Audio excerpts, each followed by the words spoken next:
민수기 15장 1절 여호와께서 모세에게 말씀하여 이르시되 이스라엘 자손에게 말하여 그들에게 이르라 너희는 내가 주어 살게 할 땅에 들어가서 여호와께 화제나 번제나 서원을 갚는 제사나 낙헌제나 정한 절기제의 소나 양을 여호와께 향기롭게 드릴 때에 그러한 헌물을 드리는 자는 고운 가루 10분의 1에 기름 4분의 1 흰을 섞어 여호와께 소제로 드릴 것이며 번제나 다른 제사로 드리는 제물이 어린 양이면 전제로 포도주 4분의 1 흰을 준비할 것이요 수양이면 소제로 고운 가루 10분의 2에 기름 3분의 1 흰을 섞어 준비하고 전제로 포도주 3분의 1 흰을 드려 여호와 앞에 향기롭게 할 것이요 번제로나 서원을 갚는 제사로나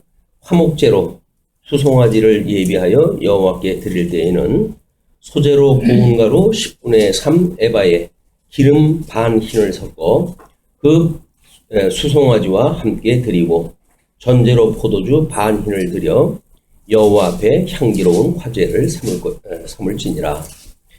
우선 10절까지 보셨는데요. 15장은 언약자손의 속죄의 규례입니다.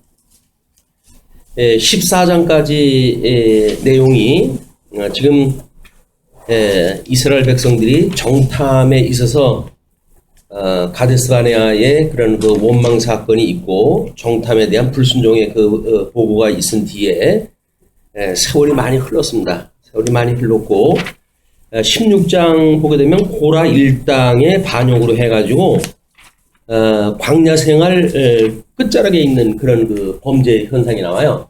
그렇기 때문에 15장의 내용은 거의 한 38년 정도 세월이 지나가고 그리고 이제 멀지 않아 가나안 땅으로 들어가게 되어질 그런 그 사람들에게 특별히 번제, 소제, 전제 규례 각종 제사에 대한 그 규례와 그 다음에 전제에 대해서 소개가 되어주고 있습니다.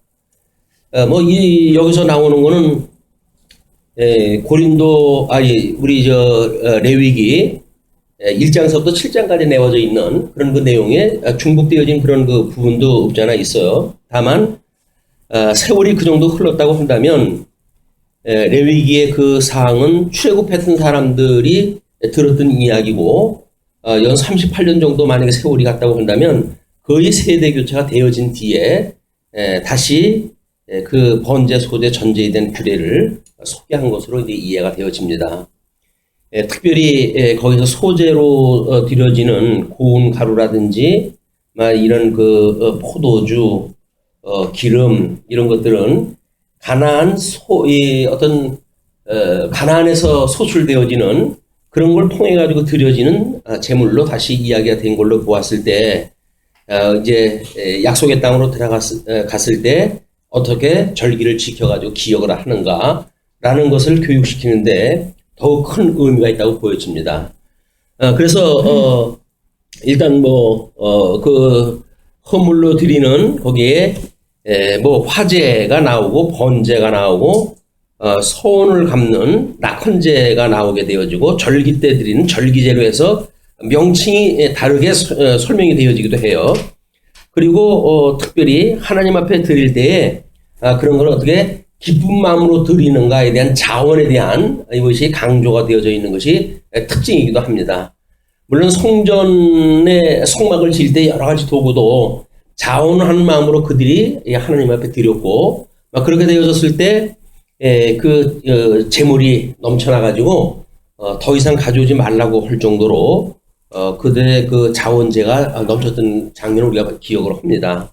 하나님께서 이제 그 약속의 땅으로 들어가게 되면 거기서 얻게 되어지는 소출로 하나님 앞에 기쁜 제사를 드리라고 하는 그런 그 이야기예요. 아마 자원제라고 하는 그거는 특별히 우리가 어떤 의무 조항으로 주어지는 이런 거하고는 좀 다릅니다. 11조라든지 이런 걸 주어지는 대로 해서 의무적으로 내는 것이 아니라 기쁜 마음으로 자원하는 마음으로 이제 내라고 하는 이런 제사가 소개되어지는 걸 보았을 때 광야 40년을 지나가고 이스라엘 백성들이 약속의 땅 가나안에 들어갔을 때 과연 출애굽을 했을 때 가지고 있던 감동, 그리고 세대 교체가 되어져 가지고 광야 끝자락에서 받았던 이런 규례, 또 그 규례를 가나안 땅에 직접 들어가 가지고 거기서 얻은 소출로 해가지고 제사를 드릴 때의 감동, 이것이 한꺼번에 연결이 되어진다고 보여집니다. 우리는 이스라엘 백성들이 이런 제물을 드릴 때 막 의무적으로 그걸 드린다고 한다면 참 별로 상쾌하지가 못할 것 같아요. 그러나 기쁘고 즐거운 마음으로 낼 수 있다고 하는 그 이야기는 그만큼 그 하나님의 섭리가 믿어지고 깨달아지고 그것이 또 자기네들 그 열조에게 했던 언약대로 이루어지는 놀라운 하나님의 섭리를 인해 가지고 감격에 겨운 사람들이 자원을 갖다 해가지고 드리는 제사의 종류입니다. 우리가 교회 생활도 하면서 뭐 연보를 해야 되느냐, 11조를 갖다 해야 되느냐, 일주일에 꼬박꼬박 주일날 출석을 갖다 해야 되느냐, 뭐 이런 걸 가지고 우리는 지금 이야기를 하고 그러는데, 우리가 죄 사함을 받았다고 하는 은혜의 감동이 있다고 한다면, 우리들은 그런 뭐 절차가 모자라서 걱정이지, 그게 너무 자주 있어가지고 너무 힘들다 라고 하는 생각은 가질 수가 없을 거예요.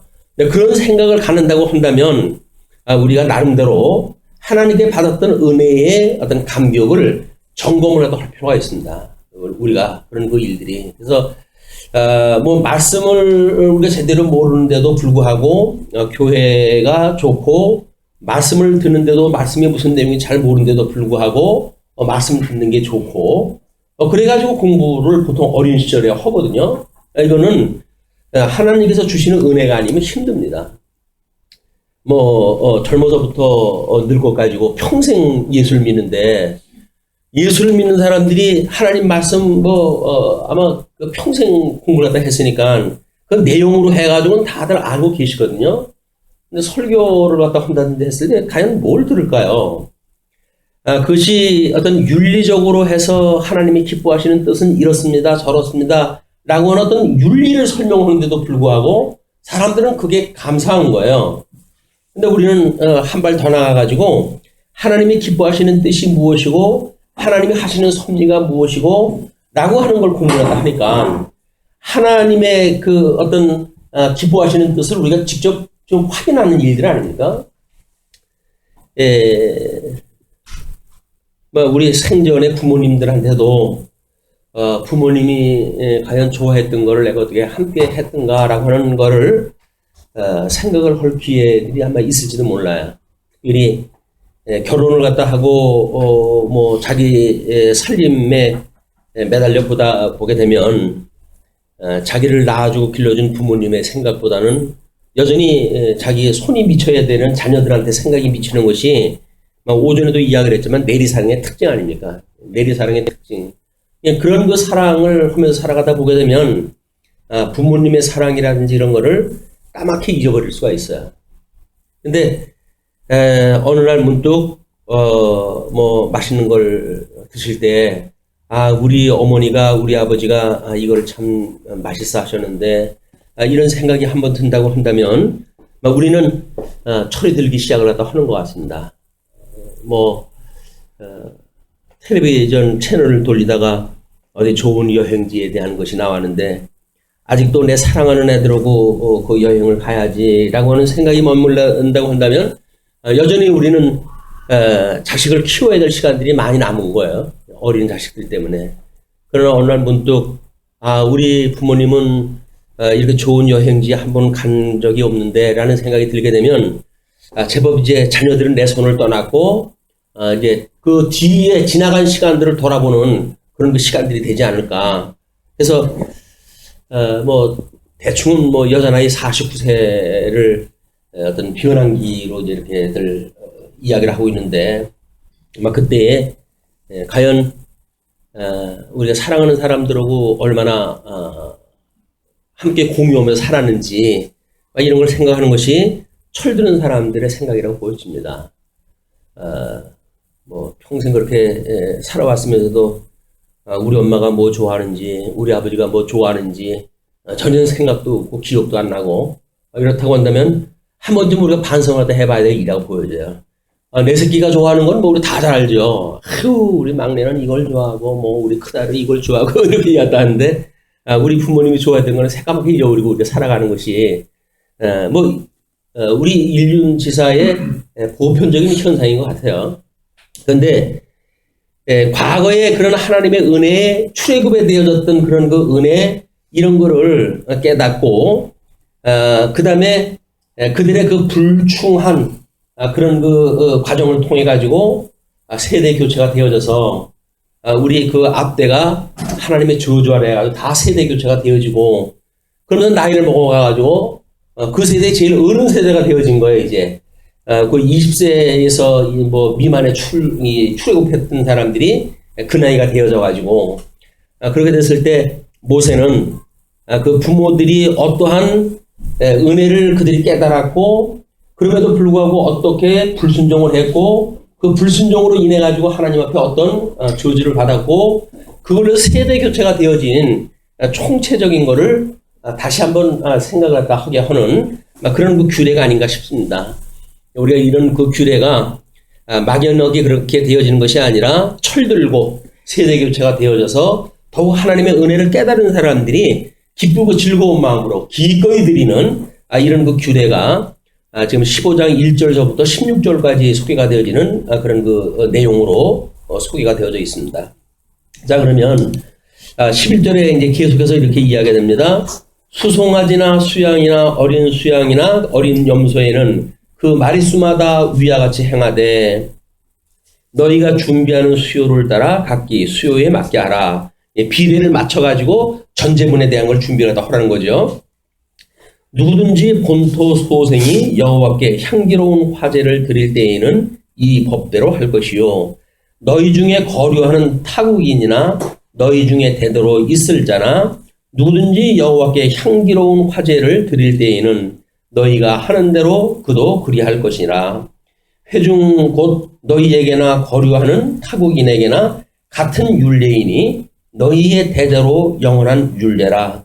너희가 어떠한 대로 타국인도 여호와 앞에 그러하리라. 그래서 이스라엘 백성들이 시간적으로 해가지고는 세대 교체가 이제 이루어졌고 라고 한다면 거기에 이제 어떤 민족적인 이스라엘 백성들 출애굽한 백성 중심으로의 규례라고 한다면 이제는 이방인이 포함되어진 이런 개념으로서의 규례가 지금 소개가 되어지는 거예요. 그래서 철든다고 하는 그런 그 이야기도 결국은 아마 이런 그 개념인 것 같아요. 이게 세대가 교체가 되어지기 전에 내 배 아파가지고 낳은 자식의 올인하던 우리의 삶이 하나 둘 뭔가 곁을 떠나보내고 나면 그러기 때문에 아마 외로워할 그런 그 부모님들에 대한 생각이 미치게 되어지고 또 그렇지 아니한 이방인이라 할지라도 우리가 생각이 미치게 되어지는 것이 하나님의 섭리해 가시는 규례의 원리라고 보여집니다. 점점 확대되어지고 세대가 교체가 되어져 새롭게 되어지고 라고 하는 것이 노아의 그 언약이 지금 이루어지는 이스라엘 열조와의 언약 이외에도 가나안 땅 들어가게 되면 7족속 중에 그들을 징벌을 할 그런 그 사람들도 있었고 남겨둘 사람도 있을 거란 말이에요. 그러니까 남겨둘 사람이 이스라엘에게 순종을 갖다 해가지고 무릎을 꿇고 들어온다고 한다면 그거는 자민족의 어떤 이론으로 해가지고 이제 함께 살아야 되니까 이렇게 함께 살아야 될 사람들에게 어떻게 제사를 통하고 하나님을 경외하는 그런 그 일을 이걸 전해주면서 문화를 확산시키는가라고 하는 것이 아마 15장의 내용으로 이제 시작이 되어지고 16장서부터 끝자락의 일로 해가지고 민수기가 끝이 난다고 보여집니다. 어떻게 보게 되면 우리 교회가 설립이 되어지게 되면 이제 뭐 우리 이제 설립되어진 그 교회는 뭐 소위 말해가지고 설립 멤버라고 하는 것이 이제 뭐 존재를 한다 하잖아요. 공식적으로 뭐 명칭을 남는 건 없습니다. 그러나 우리들의 주보를 보거나 회의록을 보거나 라고 하게 되면 설립했을 때 등록순으로 해가지고 이름 명단이 쭉 있거든요. 그 명단은 그냥 있게 되어진 게 아닙니다. 등록되어진 순서에게, 우리 등록되어진 순서, 세대 교체가 되어진 순서. 그렇기 때문에, 물론 뭐, 같은 날 등록이 되었다고 한다면, 선임자, 나이 중심으로 해가지고, 선임자를 위에다가 두고, 해가지고 이 순서가 이제 쭉 잡히거든요. 그리고 여기서 직임을 받아가지고 중간에 어떤 분이 이제 직임을 받게 되어진다고 한다면, 직임 순서로 해가지고 되어지고, 나머지 분은 이제 등록 순서로 해가지고 이름이 쭉 기록이 남습니다.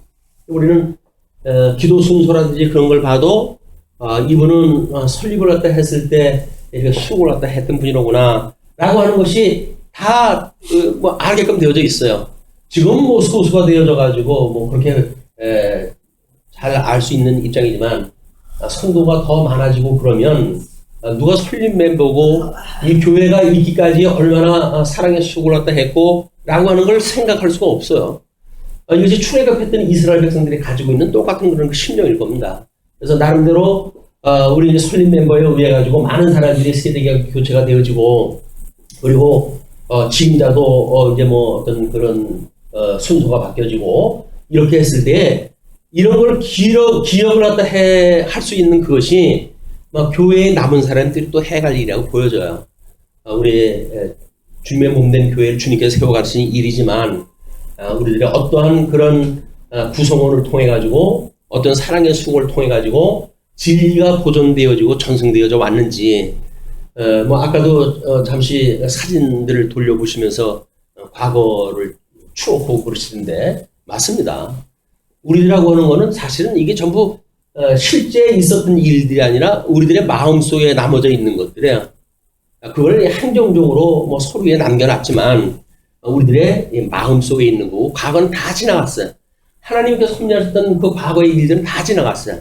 다만 이것이 너무나 좋은 하나님의 그런 말씀이 우리들에게 지켜야 되고 전승해야 될 가치라고 믿어지기 때문에 그런 사랑의 수고를 해왔고 그 사랑의 수고는 나름대로 세대 교체되어진 모든 사람들의 가슴에 남는 일입니다. 가슴에.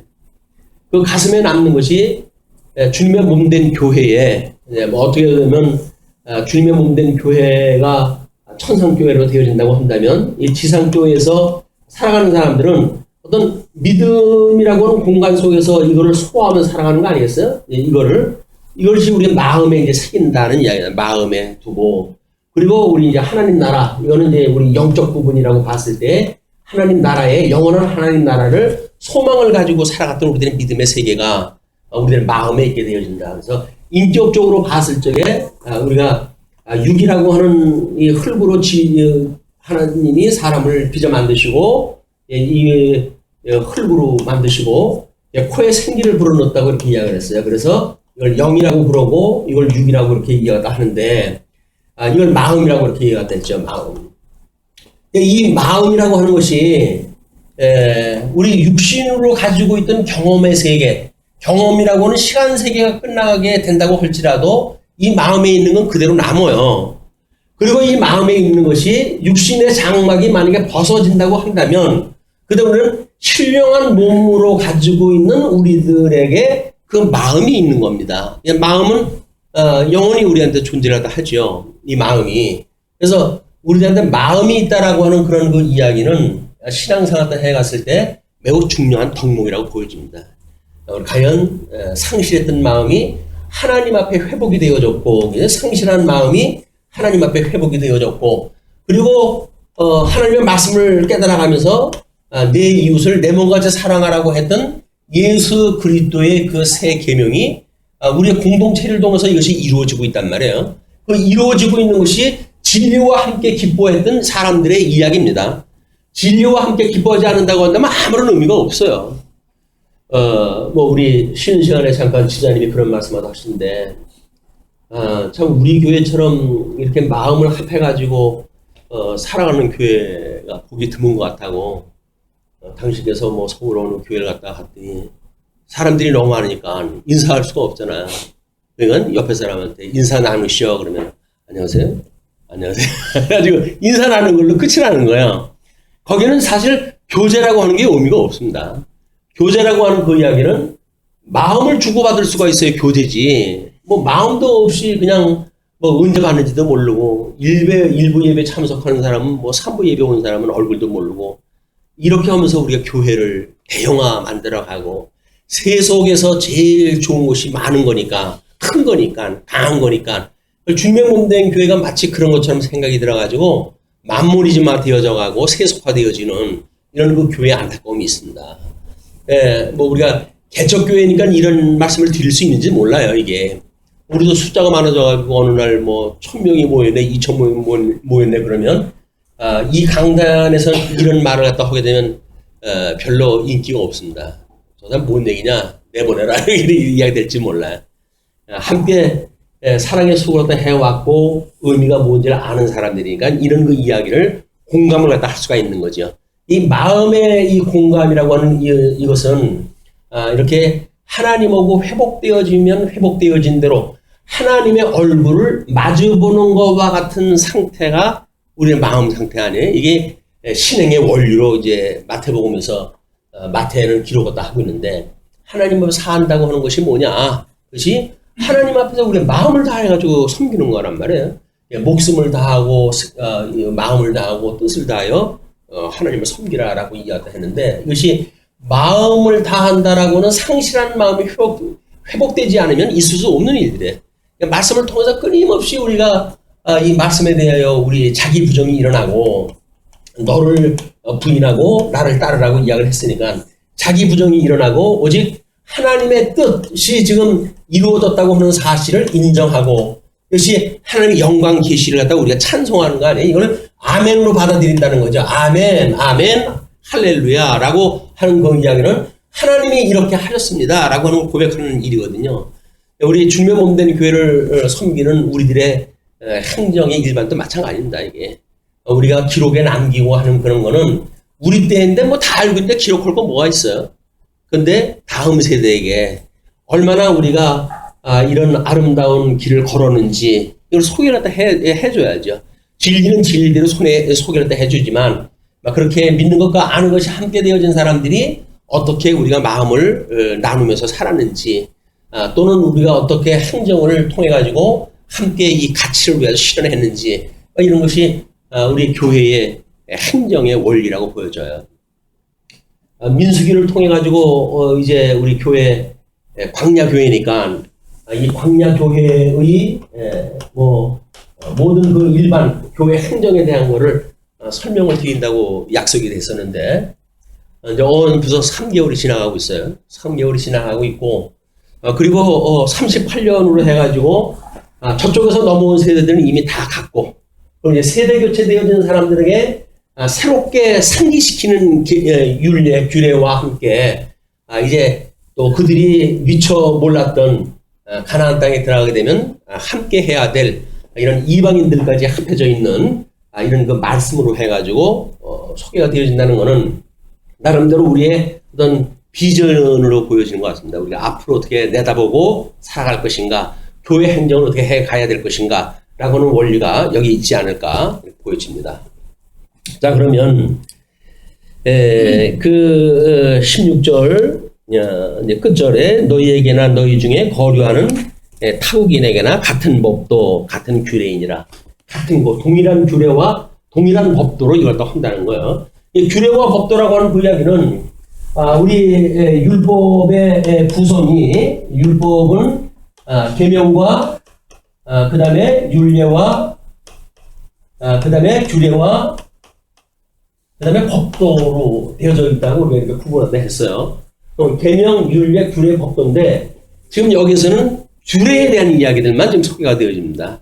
율례라고 하는 거는 이제 이미 시내산에 주어졌던 계명으로 해가지고 이 계명에 우리 대신 계명이 있고 대인 계명이 있으니까 대인 계명과 대신 계명을 통해 가지고 정죄 기능과 사죄 기능이 이제 등장이 되어지고 하나님을 섬기는 그 원리가 무엇인가를 통해 가지고 나는 하나님 앞에 어떻게 죄 용서를 받고 믿음의 선배들이 살아왔는지 또는 자기 그 이스라엘 민족이 살아왔는지 이런 걸 공감할 수 있는 방법이 이 규례와 법도로 이제 이게 묶여져 있다고 하는 것도 아마 우리가 어떤 교회의 진리를 전승하고 보수해야 되는 그런 그 원리 중에 하나가 되지 않을까 싶습니다. 어떻게 우리가 죄사함을 받고 용서함을 받은 사람들이 함께 기뻐하고 즐거워했는지. 주님의 몸된 교회는 우리 사죄함을 받은 사람들의 모임이니까, 구성원들이니까 그런 사람들이 모여가지고 우리 교회를 이렇게 하나님의 은혜를 따라가지고 섬겨왔노라 하는 것이 우리들의 기억에 남는 것들에, 그리고 우리 자부심이 되어져가지고 믿음의 후배들에게 우리가 이런 교회를 주님의 은혜를 따라서 이렇게 섬겨왔노라 이렇게 고백이 되어지는 거죠. 그게 이제 소위 믿음의 선배입니다. 믿음의 선배가 뭐 교회에 대한 어떤 추억거리가 아무도 없어가지고 아무것도 없고 교회 가가지고 난 밥 먹은 기억밖에 안 나 뭐 이렇게 되면 보라. 그러니까 적어도 우리가 어떤 가치 실현을 갖다 위해 가지고 마음을 다했는지 또는 뜻을 모았는지 이런 거를 회의 때마다 뭐 의논을 나누고 해가지고 전부 그 뜻을 모으는 거 아닙니까? 그렇게 하고 마음을 합해가지고 회의에 어떤 그 결정을 내려가지고 일이 추진되어지고 이런 것이 아름다운 우리의 교회 문화로 꽃이 피어질 거라고 보여집니다. 자, 그러면 17절부터 21절까지 보게 되면 처음 익은 곡식을 드리는 거제 율례를 소개가 되어집니다. 이제 처음 익은 곡식이라 한다면 가나안 땅에 들어갔을 때 이들이 미륵을 때 가나안 땅을 건너가게 되잖아요. 요단강을 건너게 되어지는데 그때가 오순절이에요. 우리들이 볼 때는 오순절입니다. 유대인들은 시내 산에서 율법을 받았을 때가 오순절이라고 이제 생각을 하고 있기 때문에 아직은 예수님이 십자가에 못 박아 죽었던 유월절이 그 사람들한테는 안 온 거예요. 우리는 이미 예수님의 그 유월절을 가나안 땅 건너가지고 오순절로 맞이하기 때문에 예수님의 이 광야 생활의 그 고난사를 통해 가지고 예수 그리스도의 죽으심과 부활에 대한 모든 것이 이미 설명이 되어진 거예요. 언약으로 해서 설명이 되어졌고 요단강을 건너가게 되면 이제 거기에서 오순절을 지키고 그 오순절 지킴으로 해가지고 길갈에 진을 치고 거기서 할례를 받고 그다음에 유월절을 지켜가지고 이스라엘 백성들이 살아왔던 모든 걸 공유하게 되어집니다. 그러면 요단강 이 출애굽을 갖다 했을 때 이들이 출애굽을 갖다 했을 때 유월절 그다음에 아브라함하고 있었을 때 열조와의 언약을 기억을 갖다 했던 것이 할례 이거예요. 열조와의 언약을 통한 할례 출애굽을 갖다 했을 때 유월절 이거를 길갈로 들어갈 때 이 광야에서 이들이 이제 이걸 지키지 않았기 때문에 유월절 이 가나안을 건너가도 이걸 다 하거든요. 요단을 건넜을 때 할례와 유월절을 갖다가 이제 지키고 그쪽에 소산을 먹을 때 만나가 끝이 나요. 만나가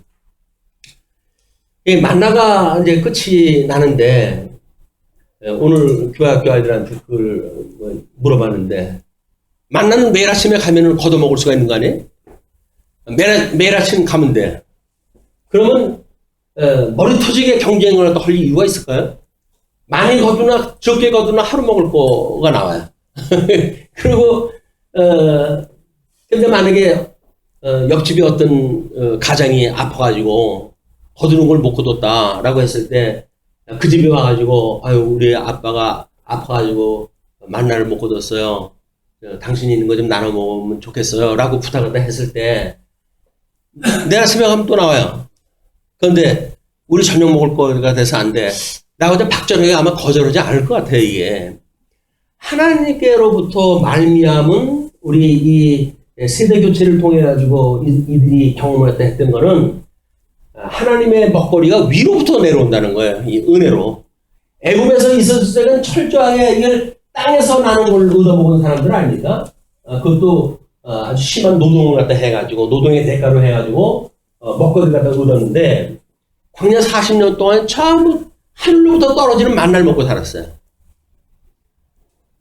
아마 우리들에게 지금도 매일 아침에 나가면 하루 식구들이 먹을 것이 있다고 한다면 굳이 뭐 경쟁을 갖다 하고 뭐 거기다 만나에다가 그 요리 갖다 해 먹으면 되지.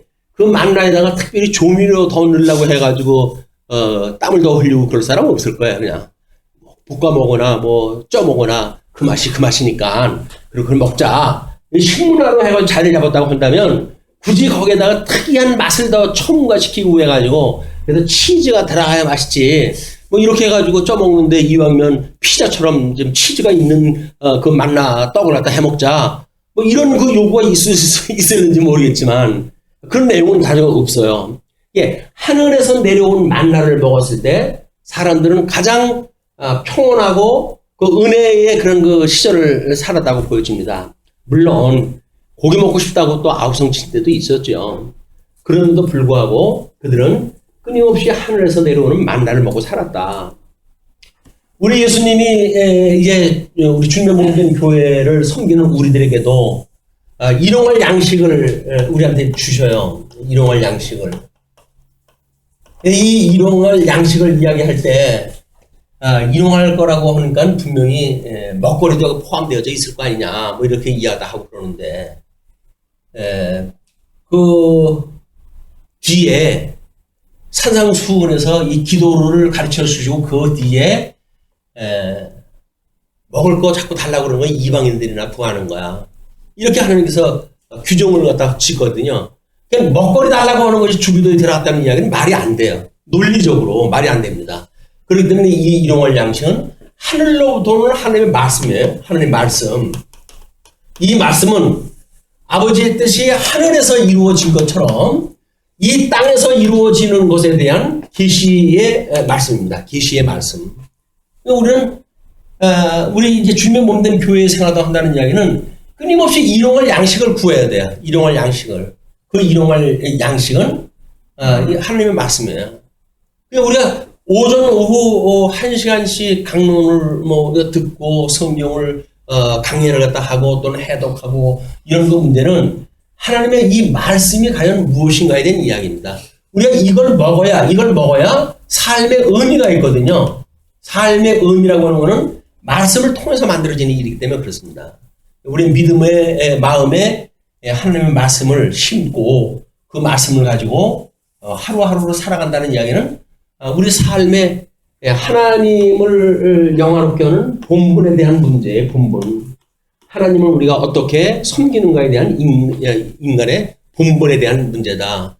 그래서 이런 그 일용할 양식을 구하는 일은 끊임없이 우리들한테 있어져야 되겠죠. 이거를 지금 이 가나안 땅에 들어가게 되면 너희들이 그들에게 어떻게 이 법도를 지켜야 될 것인지 이걸 지금 소개하다 하는 내용입니다. 그래서 여호와께서 모세에게 말씀하여 이르시되 이스라엘 자손에게 말하여 이르라 너희는 내가 인도하는 땅에 들어가거든 그 땅의 양식을 먹을 때에 여호와께 거제를 드리되 너희의 처음 익은 곡식가루 떡을 거제로 타작 마당의 거제같이 드리라. 처음 익은 곡식가루를 뭐라 그랬어요? 예수 그리스도로 말미암은 첫열매입니다. 예수 그리스도로 말미암은 첫열매, 부활의 열매. 그 부활의 열매의 이 말씀의 가장 기본이 뭐냐면 예수 그리스도 사망 권세를 이기시고 부활하셨다는 이야기예요. 그걸 가지고 끊임없이 하나님 앞에 이제 거제를 드리고 기억을 하다 하는 일이거든요. 사망 권세를 이기고 부활하셨던 예수님. 그럼에도 불구하고 끊임없이 아직도 우리가 육신에 매여져 가지고 이거로부터 자유롭지 못하는 우리들에 대한 거를 우리가 뭐 다 육신 가지고 있으면 그런 거지. 그걸 당연시 여기질 않는다는 거야. 이 당연시 여긴다는 그 이야기는 구원을 받았다고 하는 그 의미가 반감되었을 때, 뭔가 사랑이 식었을 때 이런 생각이 들겠죠.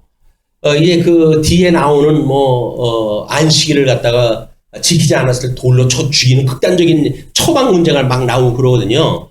그렇기 때문에 우리가 이 육신의 소욕을 가지고 살아가는 우리들이 말씀을 들을 때마다 끊임없이 내 몸을 쳐가지고 봉족해 하는 이런 순종의 삶에 대한 이런 우리들의 적극적 어떤 그 신앙생활이 제시가 되어지는 거라고 보여집니다. 세대가 교체가 되어졌고 믿음의 어떤 그런 경륜이 점점 쌓여져 간데도 불구하고 처음에 믿었을 때나 끝에 가서나 맨날 그 지경이라 땅에 있는 거 가지고 맨날 고민이나 하고 그것 때문에 전전긍긍하고 하나님이 영광이니 이런 것들은 아무런 우리가 관심이 없고 라고 하는 거는 믿음의 성장의 궤도가 아닌 거라요. 우리들에게는 지금 하나님의 뜻을 다해가지고 가는 것을 우리가 성화라고 이렇게 이야기를 하는데, 이 성화의 은혜가 우리한테 임해가지고 끊임없이 아직도 우리들한테 없어지지 아니하는 육체의 소욕 이런 것들을 주님 앞에 우리가 구해야 되는 거죠. 일용할 양식을 주시옵고, 이것이 사죄의 문제로 들어가는 거 아니에요? 우리의 죄를 사하여 준 것처럼 우리 죄를 사하여 주시옵고, 그리고 우리를 시험에 들게 하지 마시옵고, 그리고 악에서 구하소서. 이걸 끊임없이 우리가 구하는 기도의 내용이란 말이에요. 근데 이것이 주문처럼 되어져 버리게 되면, 주기도문에서 가운데 두 잘 빼면은 주문 아니에요, 주문. 기도 빼버리면 주문이 남아요. 근데 정말 우리가 이거를 하나님 앞에 드리는 기도라고 생각이 들게 되면, 우리가 어떻게 인격적으로 이 악에서 구원을 갖다 하는 걸 바라보고 살아갈 것인가. 물론 이제 가나안 땅 들어가서 살아갈 적에 그것이 실질적으로 이루어지겠죠. 광야에서 이스라엘들이 이렇게 믿음으로 공부했던 거는 가나안 땅에 들어가서 이제 이루어집니다. 여기서는 심령의 안식이 점점 확장되어진 개념으로 공부를 하지만, 가나안 땅에 들어가게 되면 직접적으로 가나안 땅을 차지하면서 이것이 확장이 되어져요. 여기서는 마음에 있는 것이면 거기가 정말 땅덩어리예요. 땅덩어리가 정말 그들이 안식할 땅덩어리인가에 대한 문제인데, 우리가 예수 그리스도로 말미암아 살아가는 우리의 영역이, 우리 삶의 영역이 정말 이 사죄의 문제로 해가지고 충만했으면 좋겠다. 그래서 우리들한테 죄를 지은 사람이 있다 할지라도 그런 죄를 용서할 수 있는 적극적 신앙생활, 이거는 뭐 오전에도 이야기를 했지만 1만 달란트 탕감받은 자로서 마땅한 일이다. 마땅한 일. 죄가 많은 곳에 은혜가 많다고 그러는데, 우리의 이 죄가 사죄받은 것이 크면 크다고 믿어지는 것만큼 우리는 은혜의 간격이 클 수밖에 없는 거예요. 근데 아이고 뭐 개똥이 엄마도 뭐 그렇게 아주 구원을 받았다는데, 뭐 이렇게 생각이 들어가지고 이게 보편화되어져 버리게 되면 이게 싸구려 복음이 되어지는 겁니다. 싸구려 복음이 되어져가지고 누구나 다 구원받는 건데 뭐 나만 특별히 구원받은 건 아니잖아? 라고 해서 자기 주관적인 믿음의 개입이 약화되어져 버리고 말아요. 우리 개인의 그 믿음에 대한 것이 우리 경험 세계를 통해 가지고 내가 어떻게 사죄를 받았는지에 대한 이런 것들을 구체화시키는 그런 그 작업들이 필요하고, 그리고 매일같이 시험거리가 얼마나 많은지 이런 것들을 확인하는 일은 확인하지 않으면 우리는 모르고 지나가요. 우리가 하루 24시간 사는데 시험거리에 대한 걸 의식하지 않고 이걸 보지 않으면 시험거리인지 몰라요. 그냥 지나가고 살아요. 뭐 교통사고 같은 거 날 때 가끔 뭐 이렇게 보게 되면 어떤 사람은 그냥 멀쩡하게 지나가다가 뭐 건물 안으로 들어가는데 그 뒤에 간판이 떨어져가지고 뭐 박살이 나고 그런 경우가 있어요. 그 그림에. 그럼 그 사람이 조금만 늦었으면 그 사람 맞아가지고 죽는 겁니다. 일부러 스피커 뭐 떨어져가지고 뭐 몇 명씩 죽고 그랬는데. 근데 그거를 그 장면을 몰랐던 사람은 자기는 그런 큰 위험이 있었는데도 불구하고 가게 문 하나 들어섰잖아요. 문은 닫혔죠. 지금 문 밖에서 무슨 일이 일어나는지 모른다니까요. 자기가 어떤 시험을 지나가는지 몰라요. 우리 인생도 마찬가지고 주님의 몸된 교회의 이 시험보도 마찬가지다. 끊임없이 하나님 앞에 시험을 들게 하지 마옵시고 라고 하는 것을 우리가 기도를 하다 해야 우리한테 뭐 맨 지뢰밭인데 맨 지뢰밭에 잘못 밟으면 언제 터질지 모르는 지뢰밭들이에요. 그리고 언제 시비거리가 걸리게 되면 요즘 뭐 묻지마 살인도 막 일어나고 그러는데, 어떨 때 어떻게 해가지고 뭐 아무 까닭 없이 칼로 찔려가지고 상처 입고 그런다니까요. 왜 그런지도 몰라요. 그냥 미친 사람 만나면 그렇게 되어지는 거예요. 근데 그게 수없는 시험거리인데 우리한테 하나님께 피할 길을 주셔가지고 잘 살고 있다고 하는 그거를 뭘로 확인할 수가 있어요? 다른 사람의 걸 우리가 보고 타산지수로 삼죠. 어떤 뭐 방송으로 해서 뉴스로 해가지고 맨 이게 전해져 오는 거 아닙니까? 어떨 때 어떻게 해가지고 사람이 얼마가 죽었다는데 뭐 이런 얘기가 나오고 그래요. 어떤 교회는 어떻게 됐었는데 어떻게 됐다고 하는 교회의 소식도 다 들리고, 이거 자꾸 시험거리거든요. 우리한테 그거를 직접 우리한테 주시진 않고 간접 교육을 시켜주시는 거예요. 주님의 몸된 교회의 이런 일들은 나름대로 우리가 갇혀져 있는 교회, 요거를 지교회라고 이렇게 이야기하죠. 지교회. 이 지교회의 삶만 가지고는 확인이 안 돼요. 그래서 이 지교회가 확장되어지는 것이 이제 노회고, 또는 다른 어떤 그런 그 교파가 있을 수 있죠. 그런 분들이 가지고 있는 그 말씀은 뭔지, 일용할 양식은 뭔지, 이런 걸 우리가 비교할 수가 있는 거예요. 그래서 우리가 이 시험에 들게 하지 말라고 하는 그런 그 이야기는 하나님의 말씀을 먹는 것 문제도 포함되어지는 겁니다. 우리가 어떻게 회의를 했다 할 적에도 하나님 앞에 정말 간절해가지고 이런 기도를 다 하고 그게 다 하는가에 대한 문제는 이게 실제적인 문제입니다. 그냥 의식의 절차의 문제가 아니에요. 실체적인 문제.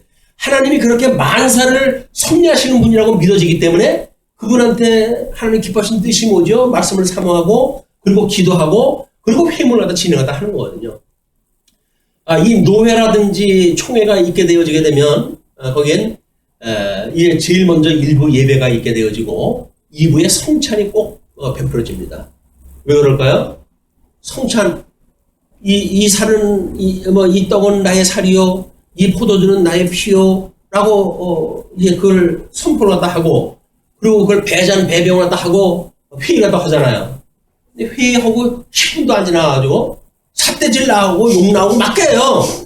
한 몸이라고 하는 거 새까맣게 잊어버린다니까요. 그게 전부 사꾸라예요, 사꾸라. 믿지 않는 거예요. 믿는 사람들이 어떻게 그렇습니까? 믿는 사람들이. 믿지 않는 사람도 뭐 예의를 지켜와서 이야기를 하는데 무섭습니다. 싸우면, 이 사람들 싸우면. 이 사람들이, 저도 포함되어진 사람들이지만, 특히 뭘 안다, 뭐 교리적으로 뭔가 또 분명하게 안다, 법으로 해야죠, 확실히 안다, 라고 한다면 그 다음에는 뭐 아주 가차 없어요. 말씀으로 가지고 공격을 갖다 하는데, 근데 과연 그럴까요? 그렇진 않아요. 우리가 제일 기본이 뭐냐면 예수 그리스도 부활의 첫 열매 이거를 가지고 지금 구성원이 이루어졌고 확장되어지면서 노회도 있고 총회도 있고 그러는 거 아닙니까? 그렇다고 하면 제일 근본이 되는 게 뭡니까? 예수 그리스도로 말미암아 우리가 지체가 되어진 사람들이야. 이것이 확인이 되어야 되는 거거든요. 한 몸이야 이런 것이 인정이 되어져야 아유 그래요? 형제님은 그렇게 생각합니까? 그쪽 교회에서는 그렇게 생각하다 하시는군요. 라고 해가지고 논의가 되어질 거 아니겠어요? 논의가 안 이루어지는 거예요. 언젠가 노무현 대통령 이게 회의입니까? 해가지고 아우성 치는 거 기억나십니까? 반대의 이론을 갖다 이야기할 시간을 원천적으로 공세를 갖다 하고 이것이 회의입니까? 민주적인 절차입니까? 라고 문제제기를 갖다 하잖아요. 그걸 뭐래? 양쪽에서 그냥 붙들고 나가버리는데 소용없어요. 그래도 우리는 하나님의 말씀으로 해가지고 형제여 자매라고 이야기가 되지 않았어요? 형제여 자매가 과연 회의를 통해가지고 의견이 다른 걸 이야기했을 때 그거를 어떻게 논의를 갖다 하고 뜻을 모아가는가 너무나 현실적인 거예요. 너무나 현실적인 거. 이것이 주님의 몸된 교회를 이루어가는 하나님의 원리이기 때문에 어느 걸 이야기해도 다 마찬가지예요. 그런데 오늘은 첫 열매 되시는 예수 그리스도 첫 열매를 가지고 하나님의 거제를 드리는 문제로 이야기가 되어졌기 때문에 이런 논리로 지금 설명이 되어져 가는 겁니다. 그러면서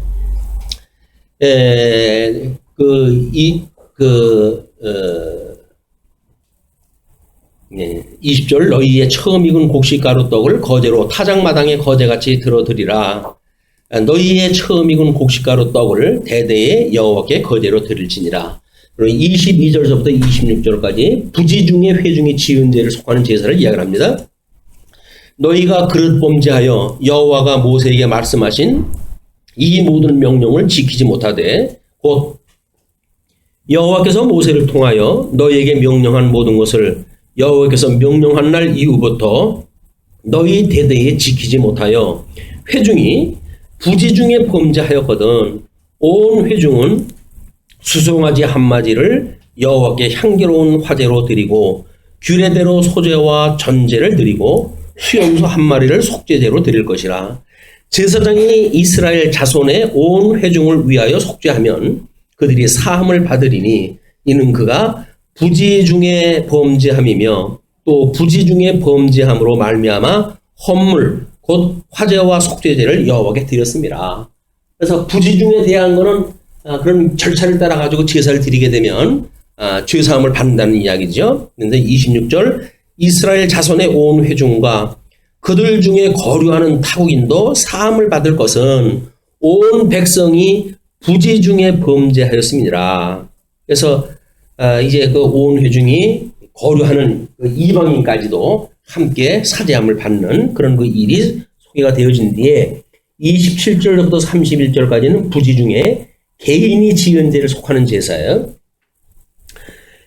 만일 한 사람이 부지 중에 범죄하면 1년 된 암염소로 속죄제를 드릴 것이요 제사장은 그 부지 중에 범죄한 사람이 부지 중에 여호와 앞에 범한 죄를 위하여 속죄하여 그 죄를 속할지니 그리하면 사함을 얻으리라.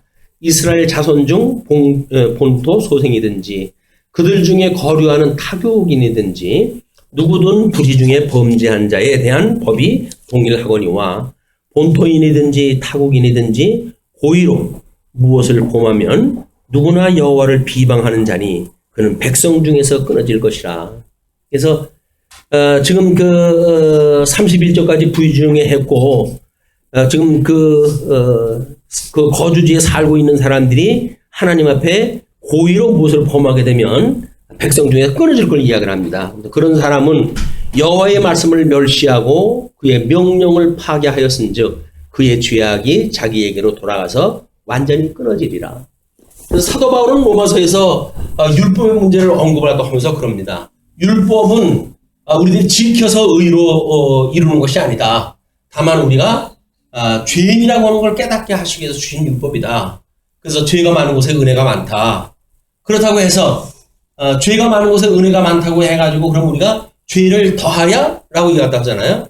그럴 수 없다라고 이야기해요. 그것이 이런 원리에서 전부 나오는 거예요. 그냥 구약성경의 이런 어떤 규례라든지 이런 원리를 잘 보게 되면 복음서에서 왜 그런 이야기가 나오는지 설명이 여기 다 있는 겁니다. 그걸 뭐 문법적으로 해서 로마서의 논리를 보니까 이렇다 저렇다 이런 걸로는 너무 협의적인 거예요.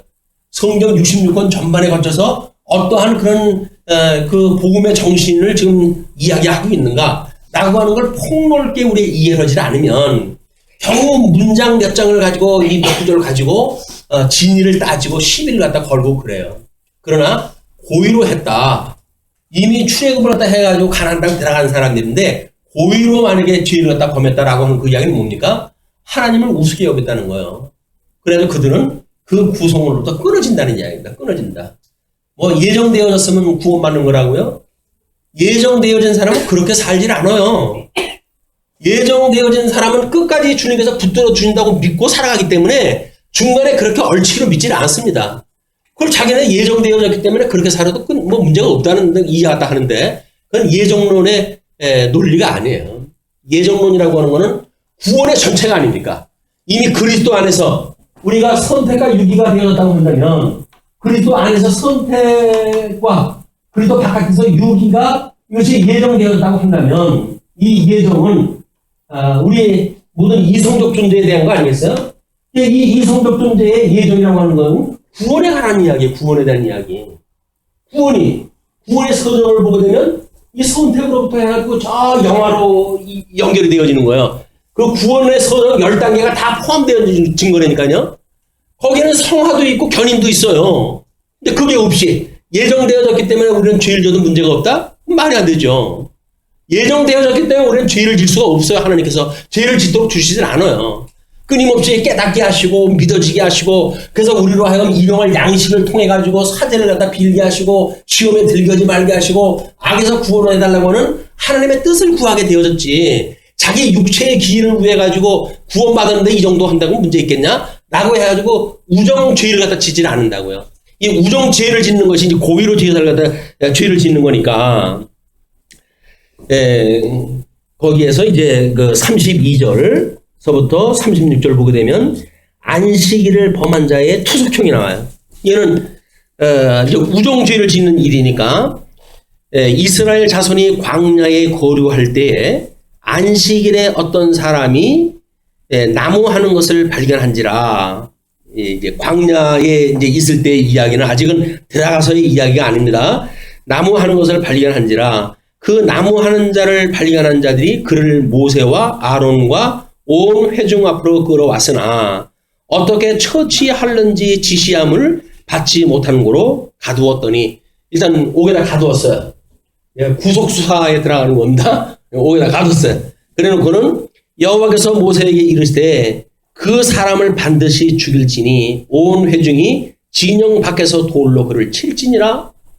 안식일 날 다른 것도 아니고 지금 여기서 그걸 뭐 나무 하는 거 아닌가 나무 좀 했다고 해가지고 죽이라고 하는 거야, 하나님께서. 이거는 이미 아담에게 언약하셨던 그 언약의 그 안식이라고 하는 안식을 이들이 잃고 상실하고 그리고 세상에 이 죄의 종이 됐단 말이에요. 이 죄의 종이 되어져 있기 때문에 안식을 누리지 못하는 상태가 되어진 것이 저주받은 상태 아니에요. 근데 그들을 하나님께서 유월절 예수 그리스도의 십자가의 보혈을 통해 가지고 구원을 갖다 했고 광야 생활을 통해 가지고 지금 하나님께서 이 시내산에서 율법을 줘가지고 하나님의 의가 무엇인가로 해서 교육을 시켰는데도 불구하고 그 안식일 그게 명령을 하였던 입법자가 되시는 하나님, 입법자, 그다음에 행법자, 그다음에 사법자, 우리 사법자 이것이 하나님의 하시는 일이에요. 하나님이 하나님의 뜻대로 법을 세우고 그 뜻대로 행하시고 뜻대로 해서 심판하다 하시는 분이거든요. 이것이 뭐 나라에서는 이제 뭐 삼법 뭐 분립을 갖다 이야기하고 그러는데 국회에서는 입법을 맡고 있고 행정부에서는 뭐 행정을 맡고 있고 사법부에서는 사법 집행을 갖다 맡고 있고 이런 것이 뭐 제도가 잘못되어져 있기 때문에 대통령한테 너무 힘이 몰려가지고 지금 뭐 이렇다 뭐 이렇게 저렇게 이야기다 하는데 뭐 어떤 그 헌법도 우리나라가 스스로 만들어 놓은 헌법이 없어요. 다 선진국에서 끌어다가 놓고 연구하고 뭐 이렇게 해가지고 나름대로 문법을 만들어 놨기 때문에 다른 나라도 그런 그 시대를 다 겪어왔고 법의 문제가 아닙니다. 그건 사람의 문제, 사람의 문제. 이 법을 이용하다 해가지고 법꾸라지라고 하는 것인데 그 머리가 좋아가지고 뭐 장원급제를 갖다 해가지고 했던 사람들이 평생을 나라에서 녹을 먹고 살았던 사람들 아닙니까? 백성들의 세금을 가지고 부귀영화를 누리고 살았던 사람들인데 결국은 자기의 어떤 부귀영화를 위해 가지고 법을 이용하다 하고 장난치고 이런 그 일들은 사람들한테 그건 마저 죽어야죠. 사람들한테. 사법부의 일로는 안 돼요. 법으로 해가지고 하도 법을 잘하니까 요리 도망가고 저리 도망가고 그러니까. 이런 그 문제는 사람들의 문제지 사람의 그 인성의 문제, 인성의 문제. 그 인성의 문제라고 한다면 이것이 전부 어떤 교육제도라든가 우리 가정제도라든가 이런 것들을 돌아봐야 되는 거지 이걸 법에 대한 문제, 제도에 대한 문제를 바꿔가지고 근본적으로 되질 않아요. 아니 뭐 3살 되면은 그 보육원에 들어가가지고 집단 교육을 받고 그렇게 하면서 사랑 대신에 그냥 강압적인 막 그런 속에서 살아가는 아이들이 무슨 사랑을 베풀면 사랑하는 걸 배웁니까? 그 불가능해요. 그리고 나라에서는 그거 몇 푼을 갖다 주느냐 안 주냐 하는 걸 가지고 사람들 그 애를 녹이고 이렇게 해가지고 마치 자기네 거 가지고 뭘 하는 것처럼 하는 그 인간들이 문제인 거예요. 이런 걸 모든 그 시정자들의 문제지 제도의 문제가 아닙니다. 그러니까 공자도 이 어떤 법치에 대한 문제의 한계를 그 사람은 이야기를 해요. 그래서 덕치가 가장 좋은 거다라고 이야기를 하거든요. 근데 뭐 법치 국가니까 법대로 해야 된다. 라고 해가지고, 법대로 하는 것이, 아니, 법대로 하는 건데 왜 사법자마다, 재판장마다 그 기준이 다 달라질까요? 그 사람이 독립돼야지 사법부거든요, 그 사람이. 그럼 어쩔 수가 없어요. 그 독립된 걸 인정하다 해줬으니까. 근데 왜 다 다를까요? 그 사람의 전부 양식에 따라서 다 달라지는 거거든요. 교회에서 논의되어지는 이것도 마찬가지입니다. 믿음의 수준을 따라가지고 모든 절차가 다 달라질 수가 있어요. 다만 원리적으로 어떻게 그걸 논의를 갖다 하고 어떻게 이 일을 다 행하는가에 대한 이런 그 원칙에 대한 문제지 그런 것이 뭐 법의 문제가 있어서 그렇게 되어지는 게 아니다. 지금 우리 하나님의 그런 그 말씀으로 해가지고 우리가 주님의 몸된 교회가 어떤 행정을 중심으로 해가지고 광야 교회를 살아갈 것인가라고 하는 거는 이미 이스라엘 백성들은 우리 성경의 역사 속에서 이렇게 살아가신 분들이에요. 그 원리가 이렇게 설명이 되어졌어요. 그거는 예수님을 통해 가지고 이미 신약교회를 통해서 다 이루어진 거예요. 우리는 그걸 주님께서 이렇게 해 가시는구나 라고 하는 것이 믿어진다고 한다면 우리는 믿음으로 그 일을 갖다 계속 해갈 수가 있는 겁니다. 그러나 만약에 그것이 못 믿어진다고 한다면 내가 해야 된다고 뛰어들어가야죠. 무슨 제도를 바꾼다나 무슨 체제를 개혁을 한다든가 이런 소리를 갖다 해가지고 우스운 짓을 하는 거예요.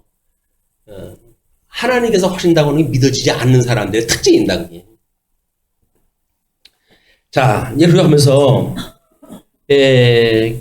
지금 그 나무 오는 것을 보고 이제 그렇게 죽이라는 이야기 아닙니까? 그러면서 온 회중이 곧 그를 진영 밖으로 끌어내고 돌로 그를 쳐 죽여서 여호와께서 모세에게 명령하신 대로 하니라. 하나님 넘어오신다고 생각 안 드시나요? 아니 나무 좀 해끼로서니 그걸 뭐 그렇게 죽여 때려 죽이기까지 하실까? 아니 에덴 동산에서 선과 악을 알게 하는 과일나무 열매를 따먹기로서니 그걸 가지고 전 인류를 갖다 저주를 갖다 하실까? 도저히 인간의 머리를 가지고 이해가 안 되어지는 거야. 문제는 뭡니까? 하나님의 뜻에 거역을 한다는 거예요, 이게. 그냥 하나님의 뜻에 거역을 한다고 하는 사단 세계의 이 계략이 있는 거기 때문에 그게 크냐 안 크냐의 문제가 아니에요. 크냐의 안 크냐의 문제가 아니라 하나님의 뜻을 분별하고 살아가려고 하는가. 그런 사람들에게 꾸준하게 규례를 줘가지고 용서를 다 해주잖아요. 끝없이 한없이 우리를 용서를 다 해주셔요. 그러나 의도적으로 이제 뭐 범죄를 갖다고 하나님을 대적을 갖다고 하게 되면 하나님께서 쓸어버리는 거예요. 시소적으로 해가지고 그렇게 하시고 끝날에는 이제 다 불구덩이 속에다 집어넣으시죠. 왜? 택한 백성들한테 교육을 시켜야 되니까. 너희들 에덴 동산에서 너희 쫓겨나가지고 이 안식을 빼앗겼던 거 아니니? 그런데 지금 네가 안식을 그 지키라고 했는데 그걸 기억한다고 한다면 어떻게 여기서 이런 그 안식을 지킬 생각을 안 하고 남을 갖다 하고 있니? 그러니까 그걸 가지고 책만 갖다 허리는 거예요.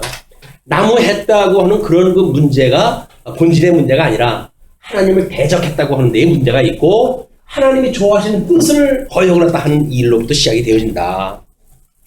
자, 그렇게 해가지고 37절부터 이제 41절까지 보시게 되면 여호와를 기억하기 위해서 옷단에 단수를 이제 이 수를 달게 하시는데 여호와께서 모세에게 말씀하여 이르시되 이스라엘 자손에게 명령하여 대대로 그들의 옷단 귀에 술을 만들고 청색끈을 그 위에 술에 더하라. 이 술은 너희가 보고 여호와의 모든 계명을 기억하여 준행하고 너희를 방종하게 하는 자신의 마음과 눈의 욕심을 따라 음행하지 않게 하기 위함이라.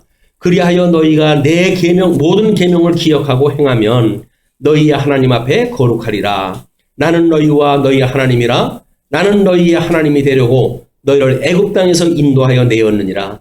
나는 너희와 너희의 하나님이니라. 하나님이 우리라고 하는 걸 깨닫게 하기 위해서 에덴 동산에서 이들을 내쫓을 때 하나님께서 가죽옷을 갖다 해입히잖아요. 가죽옷. 그들이 자기네들 스스로 했던 나무 잎을 해가지고 이게 이 자기의 수치를 가졌었는데 하나님은 가죽옷을 해입혀가지고 내쫓았어요. 그 가죽옷을 기억하는 일이 구속을 갖다 기억하는 일이고 그것이 겉옷에 대한 전부의 대명사예요. 이스라엘 백성들이 살면서 겉옷을 입고 많은 사람들 앞에 사는 거 아닙니까? 그렇게 해서 겉옷에다가 특별히 술을 달아가지고 모든 이 규례를 그 기억을 갖다 해라 그 이야기예요. 겉옷 하나만 하더라도 가죽옷을 기억을 갖다 하죠. 예수님의 그리스도의 은혜로 우리가 칭함을 받고 은혜로 구원을 받고 이렇게 살아갑니다. 라고는 이런 그 믿음 생활 다 하듯이 그 옷에 술을 달아가지고 술을 볼 때마다 모든 그 아마 술의 그 가닥수가 이 계명의 수자만큼 되지 않을까 모르겠어요. 그런데 유대인들은 그걸 어떻게 하죠? 예수님이 책망한 걸 보게 되면 잘났다고 거기다 크게 해가지고 왕방울 같은 처럼 매달아 그래가지고 다른 사람 거는 내가 다 커가지고 그 자랑을 갖다 하는 거예요. 이 자랑의 문제가 인간 자랑. 하나님께서는 저걸 가지고 계명을 기억하라고 그랬는데 인간들은 그걸 가지고 자기 자랑을 갖다 하는 율법주의자들이 율법을 통해 가지고 하나님의 은혜를 깨달으라고 했더니 율법을 갖다 지켰네 해가지고 자기를 자랑하듯이 옷술도 크게 해가지고 결국은 자기네들 자랑한 걸로 삼는다. 사도 바울이 사랑은 자기를 자랑하는 게 아니야. 자기를 사랑하는 게 자기를 자랑하는 것이 아니야. 진리와 오직 진리와 함께 기뻐하는 것이 사랑이란다. 라고 해가지고 제일 큰 은사를 우리한테 알려주신 거예요. 하늘로부터 오는 이 가장 큰 은사. 이것이 우리가 실험을 살아야 될 본분이 뭡니까? 알콩달콩 사랑을 갖다 하면 사랑하는 일이에요. 사랑이라고 하는 것은 진리와 함께 기뻐해야 돼요. 진리와 함께 기쁨이 있는 거예요. 진리라고 한다면 이게 하나님 말씀 가지고 우리가 해가야 되는 거 아닙니까? 오늘도 이 하나님 말씀 가지고 우리가 이렇게 함께 기뻐했다고 한다면 우리 사랑을 한 거예요. 사랑을 나눈 거예요. 사랑을 뭐 손을 붙들고 형제님 자매님 해가지고 사랑의 문제가 아니라니까요. 진리와 함께 기뻐하는 게 사랑인 거예요.